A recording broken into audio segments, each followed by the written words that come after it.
Hey guys, welcome to today's episode of the Top Producing Zone podcast. I'm one of your hosts, Michael Jin. And I'm Shane Carvalho. And we got a fun episode planned for you today. We're going to do, it's been a month, I think, since we had our last catch up episode. So today we're going to do another catch up episode so you can kind of get a sense of what's been going on in our lives. And Shane, I want to start with you because I've been, trying to keep up with all your Instagram stories and all your Instagram reels. It seems like recently, you took a really amazing trip from San Jose out to Orlando for a conference with our broker GXP. You mind sharing a little bit more about that? Yeah, actually, it's funny because we are international, so I guess I should be thankful that these things happen in the United States. We're in 24 countries, and it's funny because sometimes I'm like, oh man, got to go all the way across the country, but man, it's our shareholders conference because we are a publicly traded company, and this was the best one I've been to. Okay.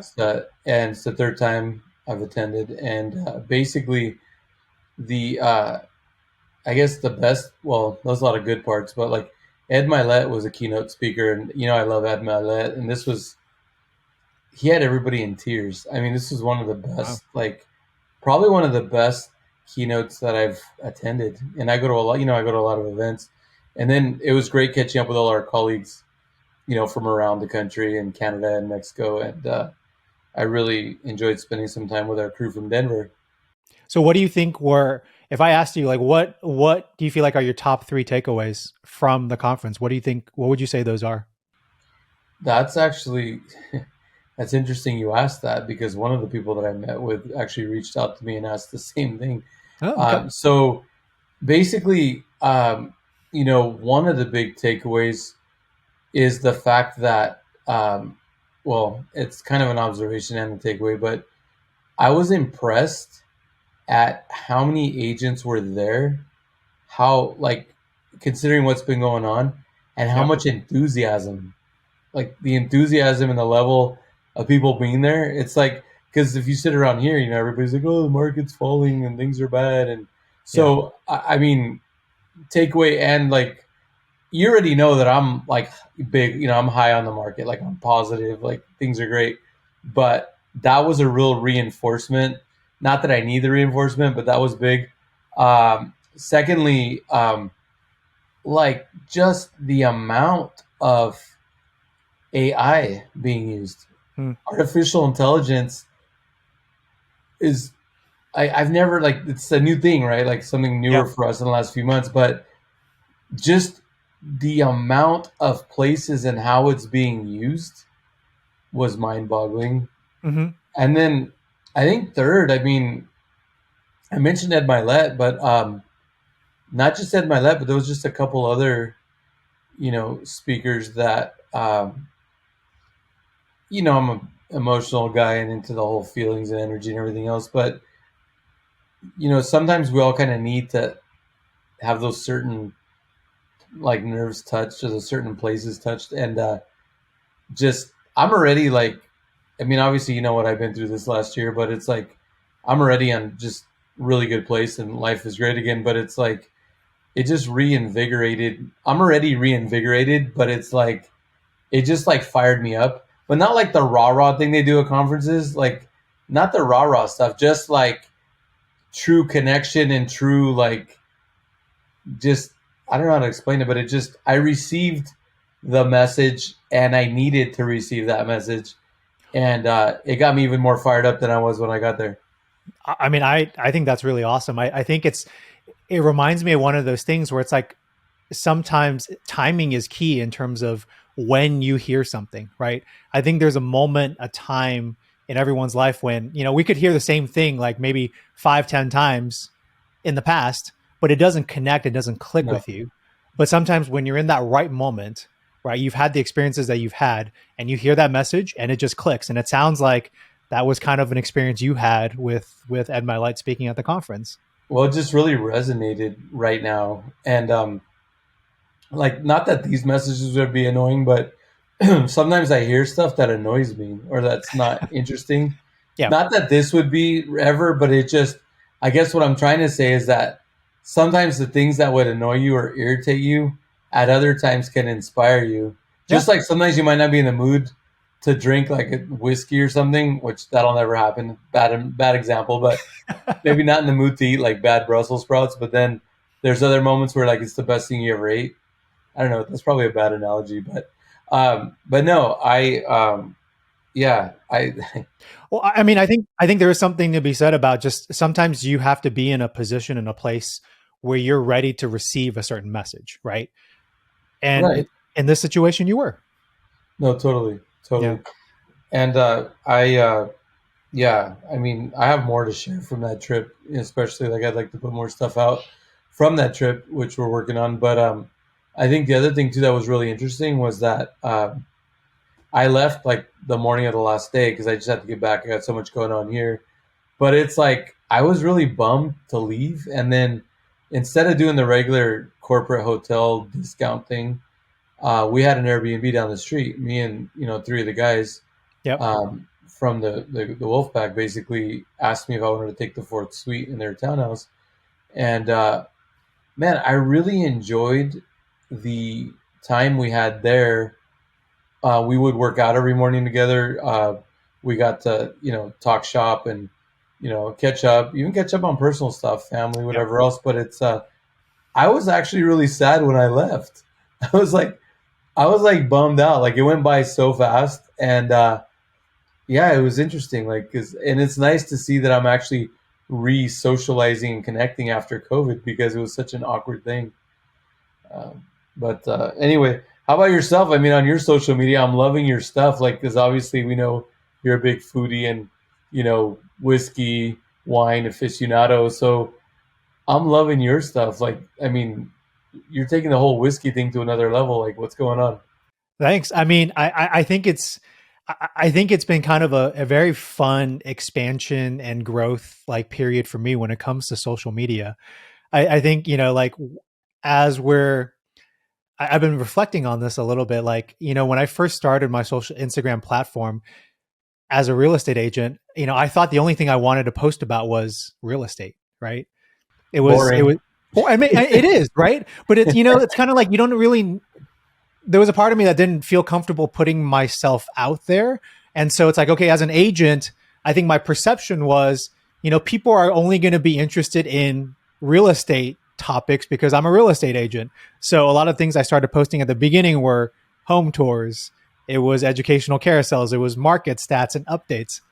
And I think the big revelation for me recently, and probably maybe for you too, has been like, no, people are actually really interested in seeing who you are as a person. I think especially on social media, because they can't really get us like they don't really interact with me like you and I interact every day.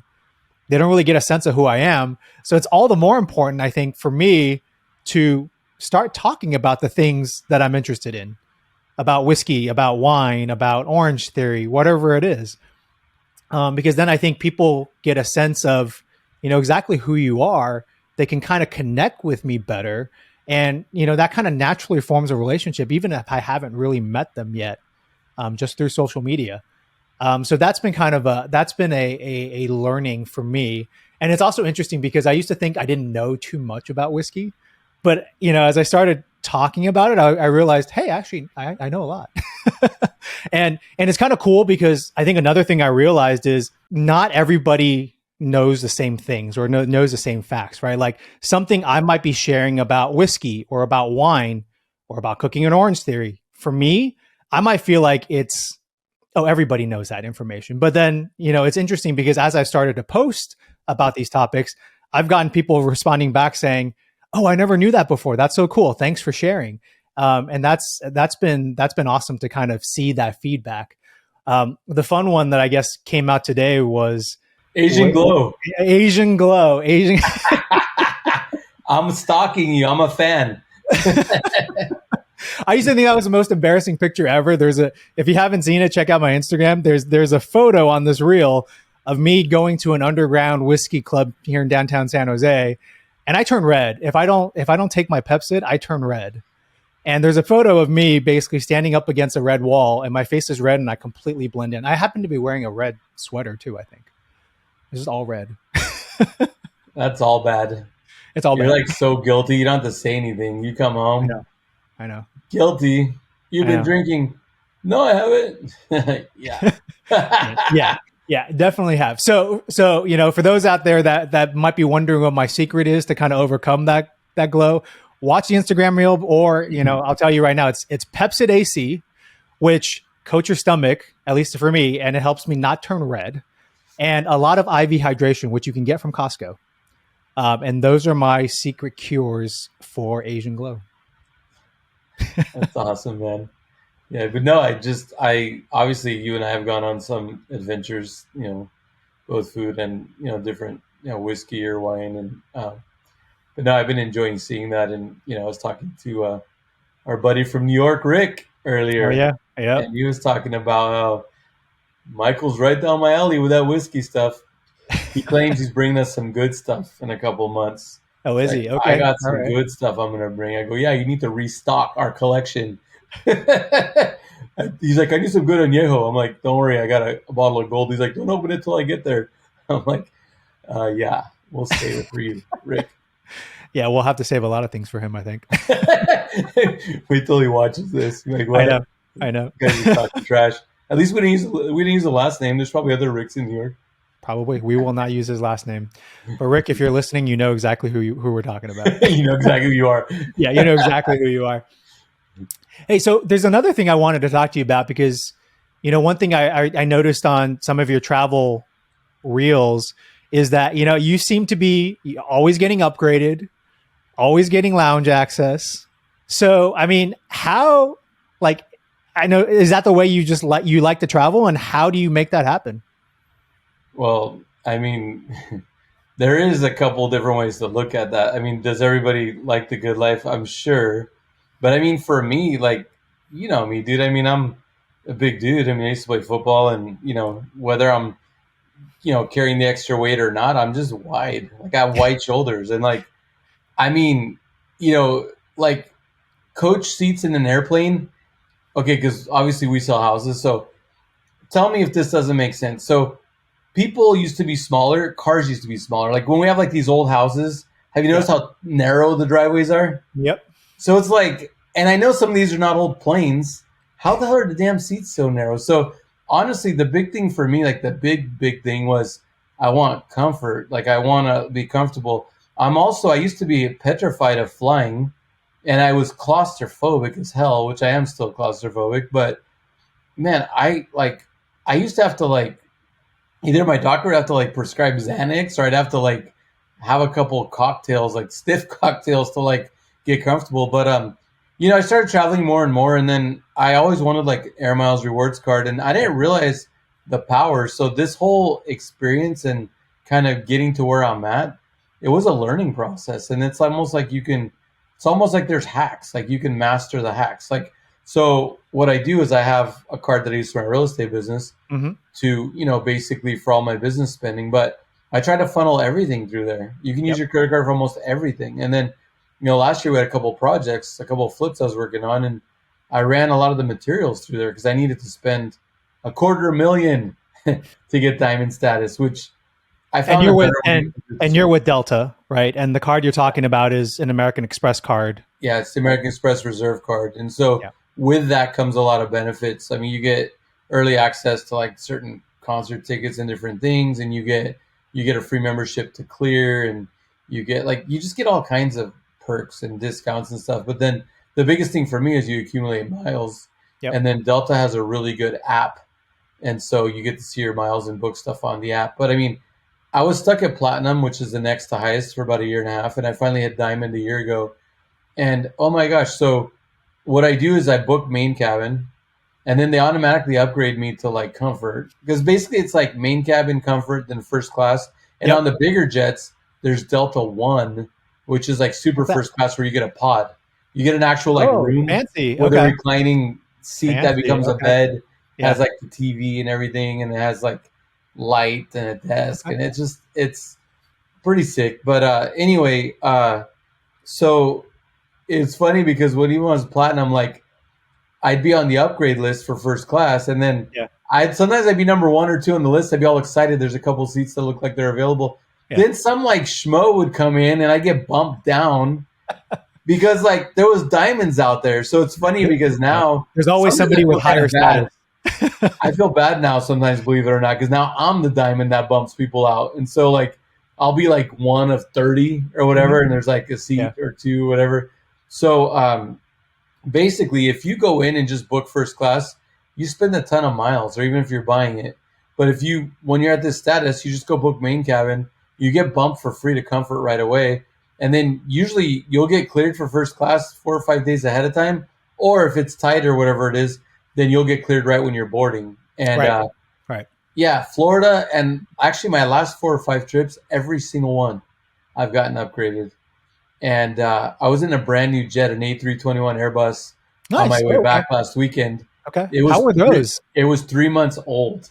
Wow. First class was sick. The TVs now can Bluetooth. I was able to Bluetooth my headphones instead of Yeah. putting that cord in. I Yeah. was able to Bluetooth my headphones, and you could almost CarPlay your iPhone, and then it has like a ton of stuff. And then the seat was super comfortable. And then we all carry like our reusable water bottles and stuff in the Yeah. airport.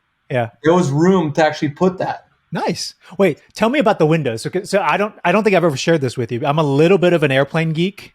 Like every time I go to like San Francisco and I travel out of San Francisco, I like to look out at the airplanes, and I can literally tell, especially with the Boeing planes, just by looking at the plane, I know exactly what type of Boeing plane it is, from a 777 to a 737 to a 757. Wow. Um, I'm Here comes curious the about the new. engineer. I thought he was That is the gone. engineer in me. I'm curious about the new Airbus though. Like, do they like one? Do they? How are the windows? Do they have like shutters that you pull down, or Right. do they have? Oh, they have the shutters that you pull down. Okay, it's interesting because with the new dream, the Boeing 787 Dreamliners, you don't actually have a covered like a curtain to pull down on the windows. It's a little button that turns the window when you press it. It turns it either darker or clearer depending on what setting you put Oh it on. wow. It's That's really cool, cool. actually. Yeah, Well, these first class seats had something I never seen before. They have like almost like a half dome. Like you're almost like separated from your neighbor. that's They have cool. like this dome thing, and it's huge. I mean, it has so much space. So like I mean, going back to the original question, I mean, it's I've gotten used to it. It's super comfortable, and now it's the new standard. Um, you know, what if I didn't have any kind of status or rewards? Would I be flying first class? I because of me, like I try to be. I don't want to say I'm frugal. I like nice things, but it's like I I try not to be wasteful with spending. Right? And it's like if I didn't have the status or I wasn't able to do it this way, I probably wouldn't be spending that kind of money. Maybe Right. once in a while you could splurge, but like that's why it's a hack, right? Because it's like I spent $250,000 last year on the card, so I've definitely earned it. It's not like I'm being a cheapskate, but I'm just Right. saying, like, it's a hack on how to best utilize that. And then, I mean, you get to go first in line. They have these great lounges. Like now with that status, it's like you go into all the lounges that that basically Delta has, the Delta Sky lounges. You Yep. get to go into the American Express lounges. There's the Nice. New World, the Global, whatever lounges. I mean, it's whether you're in the airport or boarding the plane, it's ridiculous. The other thing is, once a year, you get perks when your status renews. Like as a diamond, you get 3 perks. You Nice. can gift gold status to somebody. Okay. You can basically gift miles. You can get vouchers, like a companion voucher, so a companion flies, or you can get one of the other choices is you can get Sky Lounge membership for somebody that Oh, doesn't have that's status. huge. Okay. Yeah, and then the last one is those regional upgrades or global upgrades. You can get the package that comes with like 4 regional upgrades and 2 global upgrades. And what that means is that you can book like just common, like basic or economy or whatever, and then you can actually use that certificate to upgrade you to first class for all the legs of your trip. Nice. Nice. So I'm gonna get a couple global ones because I want to try flying Delta to Portugal. Because every year I go and I fly the Portuguese airline. If I fly direct, I fly here out of Oakland. But if I'm gonna fly through Boston, then I'll fly Delta to Boston because I get the good flight and cheap.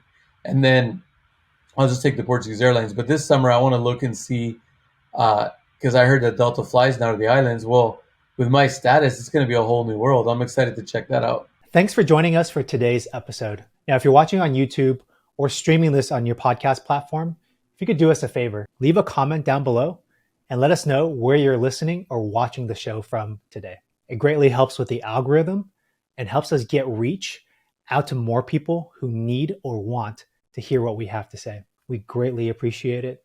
And now back to the show. It's a pretty amazing experience to travel and fly internationally in like business or first class. Like when I was in business school, I had a chance to do a external consulting project with a company actually in Italy, and so I flew out at the time because I traveled a lot.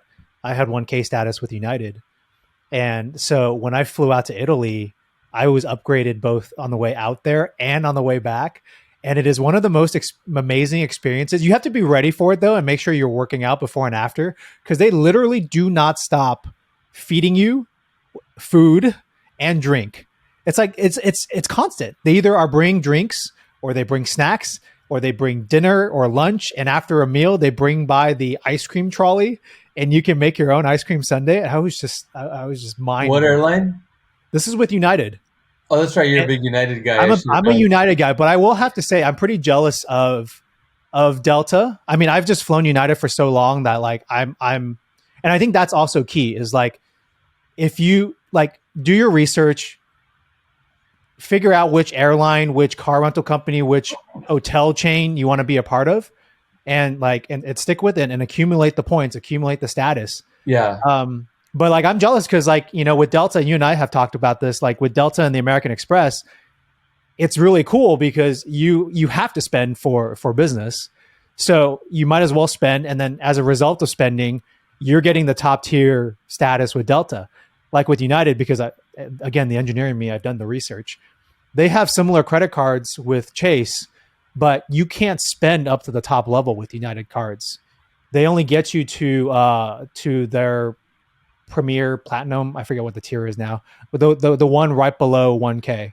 So that's kind of a bummer. But there is something to be said about staying loyal to one airlines and continuing to like build up status and points. Like I've flown yeah. United most of my life now. I think I'm only like 100 or 200,000 miles away from being a million mile flyer.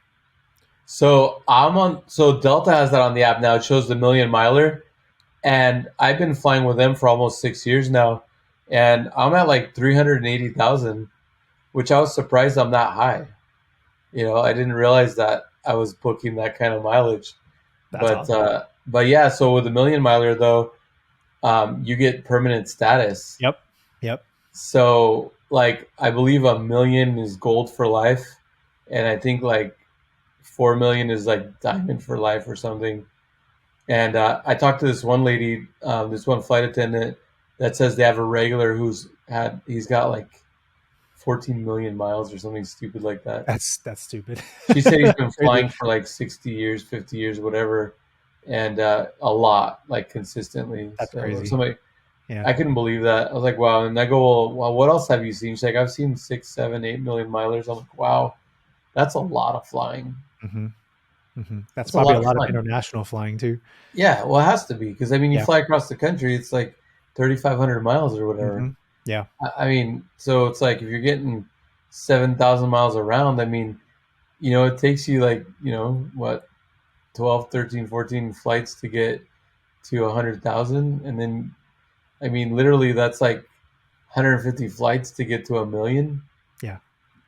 I mean, that's like flying a third of a year. Like, I don't know, it just seems like a lot. It is a lot. Actually, not a third. My math is off. Like, I don't know, 40%. I don't know. Anyway, yeah. So, yeah, man, status. That's great. I like what you were saying about being consistent, and just being loyal because it makes a difference. It's funny because like obviously we make a good living and we're fortunate to work in what we do, but it doesn't matter like how much money's coming in. Like, I love my discounts and my loyalty Oh yeah. rewards. Oh yeah. CVS, I use the crap out of my CVS card. Like, I mean, and then like now Delta is connected with so many different partners. And so like now I'm using Lyft more than Uber because I get Mhm. miles. Yep. I get miles for Starbucks now. I get miles for Instacart. I get miles for Airbnb, and I get miles for partner hotels. And I got status. That's the other thing. Having status gave me gold Hertz Gold membership. Well, So it's there's so much. no, there is so much, and it's an interesting thing because I think a lot of people when they get these credit cards, they actually don't or like sign up for mileage plus programs, they actually don't realize how many perks and benefits come with it. So Right, if you get a good card, read the fine print. Like for example, with Chase, like to your point of like now you get points from like Starbucks and other things. I have the Chase Sapphire Reserve card, right? And if you go to their website, they have promotions and deals all the time with different merchants and different vendors. And you can get like 5 to 1, 10 to 1, 12 to 1 um, for every dollar spent in terms of points. And if you right. don't look, you'll never know. I mean, I most recently I bought a Nick Bosa jersey on that website because they had a promotion with fanatics.com. Wait, on what? On what So site? my Chase on the Chase website, they had a promotion with fanatics.com, which is the online retailer that sells all this like sports apparel, Uh right? huh. And I bought a Nick Bosa jersey. They gave me like, I think it was like 10 to 1 points and then also some cash back after I made the purchase. Like typically I Wow. would, if I didn't even check it, I never would even had access to that deal. That's crazy. Like I Yeah. didn't realize that about Chase because I banked with Chase for a long time, but I've never gotten any Chase credit cards. And I've seen the Chase Sapphire and stuff. I mean, do I want that card? I don't know if you necessarily want the reserve right now. So I got it when they first came out with it. And when they first came out with it, they were offering 100,000 point bonus. Or was it 100,000, 150,000? I can't remember now. It was years back. But it was funny because I think after a quarter or two, they immediately lowered the sign up bonus because so many people were getting points that they were actually losing money on the card. So now I don't think you can get that high, but at the time it was super worth it.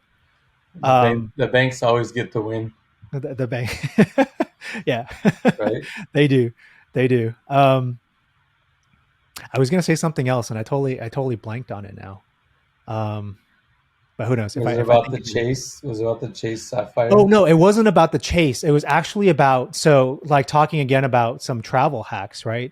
If you're traveling, you don't have like status or high enough status to get upgraded to first class. Like I right now, like I only have gold status with United. So I don't ever get upgraded anymore. I do get upgraded into economy plus for free for myself and one extra person. But one website I love using is seatguru.com. I don't know if you've heard of it before. Oh, you were telling me the other day. I didn't know they had that where it tells you what the best seats are to sit at. Yeah, you can look up by airline, by plane type, and it'll show you like the layouts of the seats and it'll color code. So like if it's just a standard seat, it'll be gray. If it's like if it's a great seat, like you have a bulkhead or you buy an extra row with like a lot of leg room, they'll color that seat green. If you have a seat that's by like a restroom and there might be potential nuisances, they'll color it red. So that's actually a great resource to after you book your flight to go and take a look and see like hopefully if you can get a better seat. That's awesome. Yeah. That's freaking awesome.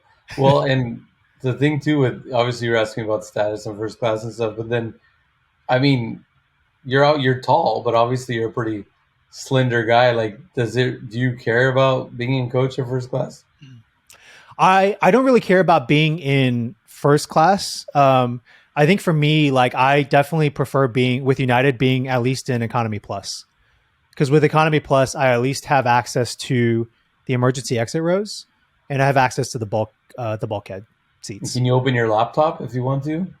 Well, I mean, it's the way they cram seats these days. I doubt it, but I'm also the type of person where like when I'm flying, I try not to work. Well, I mean, I just I enjoy try and do myself. the same thing, Yeah, but like this last trip, I had some stuff to do, and then it was nice in first class to have the room. yeah, yeah. But then you're tall, so don't your legs get sore? Like when I'm in economy, like my legs get sore. It's like tight.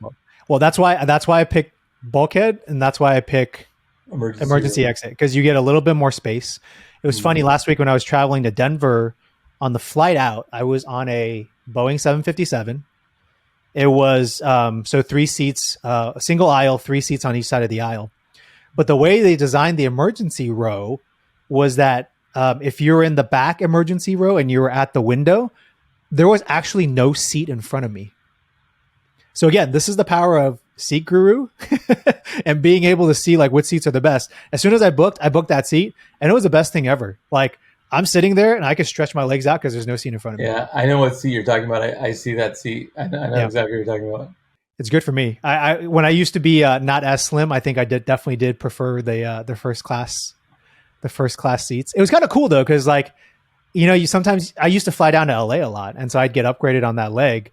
And it's funny the people that you kind of see and run into in first class. I think one time I ran into Maria Shriver, and another time I wasn't on this plane, but I was waiting to get on, and then off the plane steps Yo-Yo Ma, the world famous like cellist.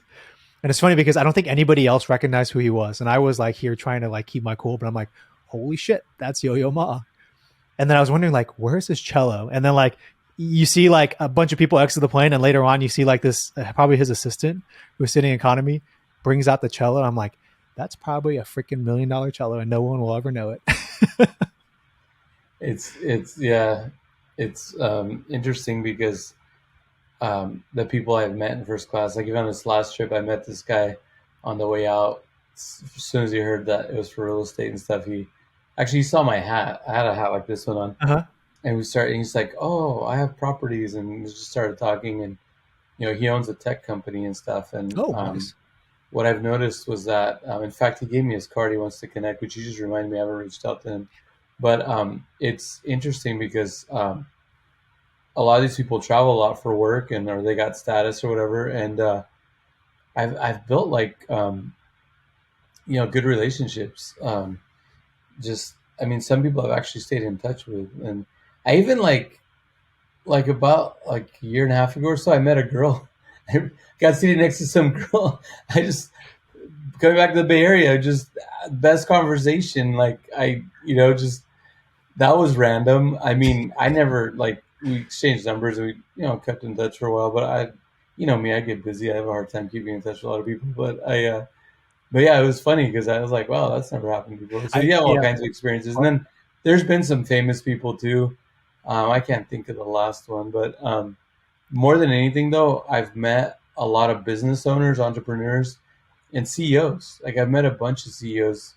Last year was this one solar company, really nice lady with her husband. Nice. The kids, they were going. I think they were going to connect and go to Hawaii or something. But yeah, I think it was a CEO. It was a It, Sunrun. it is it is a great way to network with people because I mean the way they lay it out, it's like you only have one person next to you for the most part, right? Right, And it's easier to kind of form a relationship and start a conversation with them.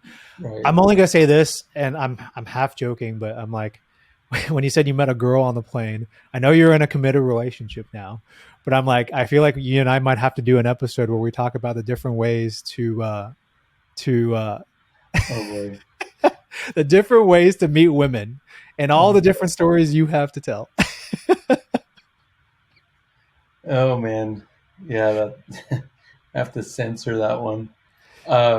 Yeah, no, Maybe we make that a by invite only podcast. that's great. Now you're gonna start an OnlyFans account for me or something. Yeah, maybe. No, well, I mean, we've talked about online dating leading to selling houses back in the day. Yeah, I mean, I don't know, just when you connect with people, I mean, you just never know. you You don't. build Yeah, relationships. Is it business? Is it dating? Is it friendship? Is it I don't know. It's funny though. I mean, I love people, and I'm a guy who loves women. So well, I mean, I think you hit on I'm what guilty. I think you hit on what's key there, and we've talked about this before too. Is just have curiosity for people, get to know people, and just strike up a conversation and try to and you never know where it's going to take you. Right. You know, That's true. It's true. And yeah, and I tell people a lot recently too is that, well, what do you think about this? What do you think about that? And it's I keep an open mind. Like I try to keep a very open mind. Um, I guess I've always been pretty open, but I think one of the things I'm proud of myself for, like this last few months, is actually when it comes to making decisions, Hmm. like actually pausing and thinking things through. So mine's still open. I still like the whole go big or go home. I still get fired up.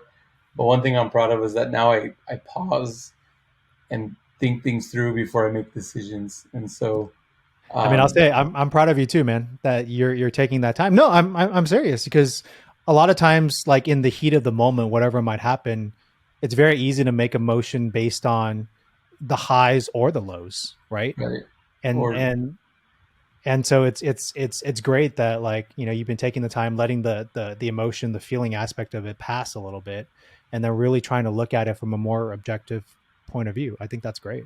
right. No, totally agreed.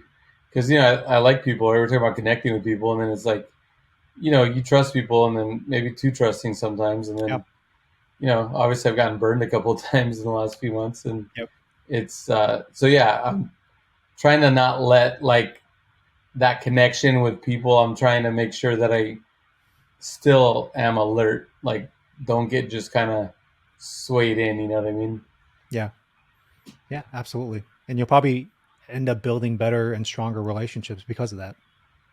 Yeah, the totally agreed, totally agreed. And I mean, the other thing too is, um, I guess, and then this is probably could be just a personality defect from experience, or whatever, but um, not getting overly concerned about having disagreements or bad moments.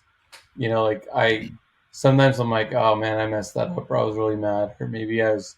I mean, I'm pretty level, me. I don't really get angry or anything, but it's like sometimes I feel like I've been in some kind of conflict or dispute, and then I feel like I did damage or it's over. And it's like I know better than that, but it's like I've started to like just then afterwards laugh it off, be like, oh boy, triggering, or I don't want to sound triggering because that sounds all drama, but you know what I mean. Just like Yeah, maybe old habits or whatever. Just always assuming the worst, and I don't operate that way anymore. I'm very positive or optimistic, as you know. So yeah. Anyway, getting better at that too. that's awesome. That's awesome, man. I don't want to turn into a therapy session though, so I'm gonna get No, for off the sake of that our audience, subject. let's not turn it into the Michael Gin therapy Right. clinic. Right. All right. Well, I mean, I think I wasn't planning on us talking for about 40 minutes, but I mean, I kind of loved everything that we kind of touched on today. And I hope for those listening that, you got some helpful tips and tricks on, how to take advantage of travel and travel hacks to help you going forward. So with that, appreciate everybody for listening in, and we'll catch you on the next episode of the Top Producing Zone podcast. That's a wrap. We'll see you soon. See you guys.